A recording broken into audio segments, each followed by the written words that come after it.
Hello and welcome back to my YouTube channel and to another episode of Answering Questions That No One Asked Me, the series in which I answer questions that no one has asked me. Today we only have one question to answer, and it is, what is the meaning behind my tattoo? So this is my tattoo. We're not gonna get focused in here. There you go. Okay, this is my tattoo. It says warrior and it has a little heart at the end. And in this video, I'm gonna tell you the when and why and how I got this tattoo. I have wanted to make this video for years and it finally felt like the right time, and I'm posting this video on November 4th, and I got my tattoo on November 4th, 2016 for my birthday. Today's my birthday. Before I get into this video though, I do need to give a content and trigger warning.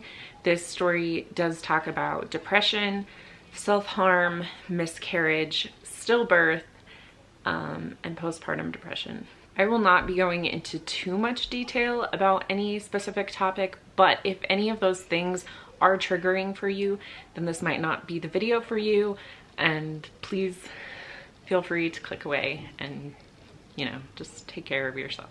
Also, should be noted that this story isn't super easy for me to tell. That's why it's taken me years to actually make this video, and that's why I wear cozy in my bed.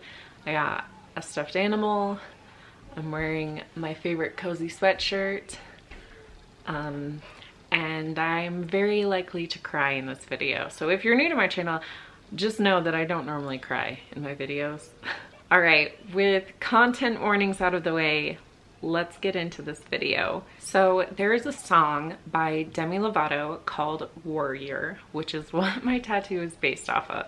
I think that there's no other song that has spoken to me so deeply. The first thing that you need to know to understand why this song spoke so deeply to me is to know that I have depression. It's something that I deal with on a regular basis, and it affects me in different ways at different times, but it's something that's always there. As I mentioned, I'm posting this video on my birthday, so as of this video, I'm officially 32 years old, and at 32, my understanding of my depression is so different than how it was as a teenager. As a teenager, I was horribly depressed, and I didn't even understand that I was depressed. I barely had a word for it. I didn't know how to cope with it. I didn't know what to do. All I knew was that I felt like there was this black hole inside of me and I just could not escape it. There was all this pain in me and I couldn't do anything to fix it. I couldn't visually see it and like put a band-aid on it. And in my effort to fix this invisible pain, I would visibly hurt myself so that I did have a visible pain that I could put a band-aid on, and I turned to self-harm. This went on for years on and off. There would be periods of my life where I didn't do anything for a long time, and then I would go back to it for a little bit, and it was just kind of on and off, on and off. My self-harm definitely went down after meeting my husband. It was something I didn't think about as much because I was just much happier. I want to be very clear that no man can cure your depression and no relationship can cure your depression. You can only rely on yourself for that. But for me personally, having such a strong, loving relationship really did help me. And I was just happier. And so while I was still depressed, like in general, that's just a general state for me, my husband helped me from not injuring myself. It was something I didn't think about because I was generally happy on top of the depression instead of sad on top of the depression. Fast forwarding to the year 2015, that was the year that I found out I was pregnant with our first child, and I was over the moon excited. I was so happy to be with a man that I loved and to start our family. But as I'm sure you can tell by the content warnings at the beginning of this video, that pregnancy did not last. On November 2nd, I began spotting, and I spent my entire day at work rushing to the bathroom like every hour to check on myself, and I was just panicked the whole day. And I called my doctor. They said that it could be fine, but to just relax and to let them know if anything else changed. And that next morning, things were worse. So we called the doctor again and ended up going into the hospital to get an ultrasound. At that ultrasound, my 15-week baby was only measuring at 12 weeks and had no heartbeat. To this day, I just have such a hard time talking about it. I can't talk about a miscarriage without crying, and this isn't even the story that I'm telling. We're talking about my tattoo. I'm not here to tell the story of my miscarriage in full. And that's something that I want to do someday. I really want to someday tell the story of my miscarriage, but more specifically, the things I learned that happened after miscarriage, because I felt so alone during that time, and I want so badly to share my story in hopes that it would help someone else to not feel so alone. That video is coming someday, but considering it's November, we are right at the anniversary of this, I don't want to talk about it.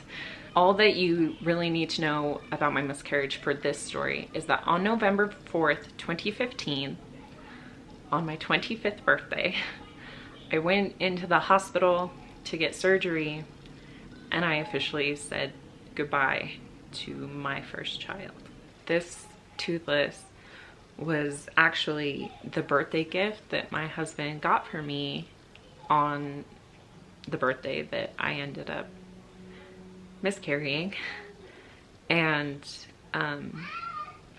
he ended up giving it to me the day before when we found out, and I just held on to this that entire day and night and cried. So this toothless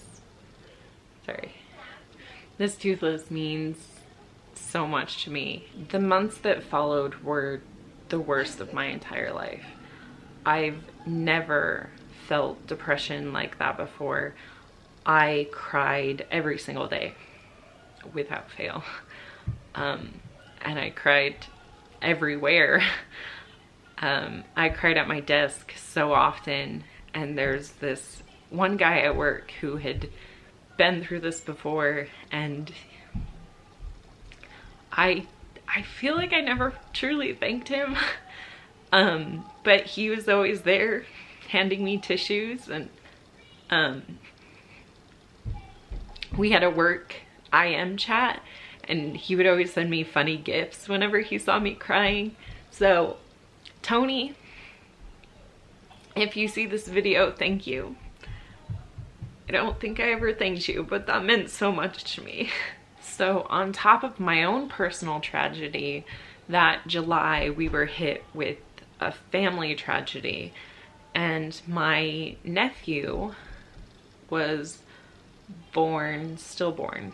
I got to go to the hospital and be there for my sister-in-law, which meant a lot to me. And I also had the amazing opportunity to hold my nephew. My first nephew, Jameson, was the sweetest little baby. He was so tiny. And I got to hold him in my arms at the hospital. And I stared down at him, and I felt such a connection to him in that moment, and also to my child that I had lost. And I stared down at my nephew, and I leaned in and I whispered to him, and I was like, I love you. I'll always love you. And I'm so sorry this had to happen to you. And then I asked him if he could please tell my child how much I loved and missed them. And that was the first time since being pregnant that I felt a connection to my child. It feels really selfish that such a tragic event gave me closure and helped lead to the healing that I needed to go through. I hate that that happened. I hate that we had to lose my nephew. I hate that my sister-in-law and brother-in-law had to go through that. I hate that that happened. I am grateful that I went through my miscarriage and could support my sister-in-law through her own child loss. And I am grateful for my first nephew for helping me through mine. Throughout the year after my miscarriage, I would think a lot about that Demi Lovato song. And I would write the word warrior in a Sharpie across my wrist. And in those moments where I wanted to hurt myself, I could just look down at what I had written and be reminded that I'm so much stronger than I think I am, and that I am a warrior, and I have a battle to keep fighting. It wasn't a perfect solution. It didn't always stop me, but it always gave me pause, and it helped me. So after a year of writing warrior on my wrist in a Sharpie, on November 4th, 2016, exactly 1 year after I said goodbye to my first child, I officially got the word tattooed on my wrist. And I added a little heart in honor of my lost child. It was to commemorate that I had survived the worst year of my life, and that I am a fighter, I'm a warrior, and I pushed through everything. Just the darkest period of my life, and through my own tragedy and our family tragedy, and I survived. I didn't come out of that year perfectly healed. I still mourn the loss of my child all the time, but I was changed and I survived, and that was worth celebrating. At this point, I can't remember the last time that I hurt myself. I think it was when I was pregnant with my twins. Part of that has to do with having this reminder, and it helps me in a way that's hard to explain to someone who doesn't know what that feels like. To me, the Demi Lovato song was about fighting back against my depression. That's how I interpreted it. I don't know for sure that that's how she meant it. And even if it wasn't the way that I see it, still applies, it's still applicable.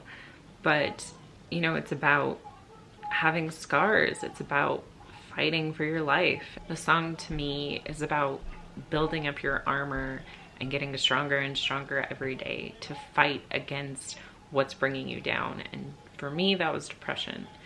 For, I know Demi Lovato, it could be drug addiction. For other people, it could be eating disorders. It could be any number of things. But we are all warriors, and we're all fighting some battle, and some of them are invisible, some of them are not. But we are warriors, and we can keep fighting and building up our armor and getting stronger and stronger. And that's who I choose to be. I choose to keep fighting. I choose to stay a warrior and to never give up. That's who I want to be more than anything. A warrior never stops fighting, and sometimes we lose our battles, and sometimes we push through. And I will always choose to keep fighting and keep surviving and living my life. That is who I want to be. I want to be the person who chooses to live throughout all of it, throughout all the pain and tragedy. I'm never gonna stop fighting. That's who I choose to be. I am a warrior.